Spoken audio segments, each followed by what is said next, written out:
yung savings nauubos, yung gadgets natin naluluma.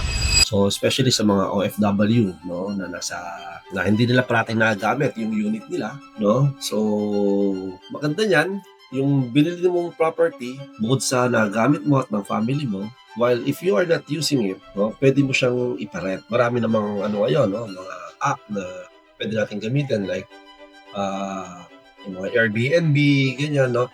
And sabi ko nga, yung company namin, in the future, we also handle yung mga foreign properties, no, na pwede ninyong ipasok sa program namin.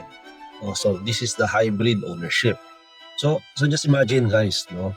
Ito, real talk lang, okay?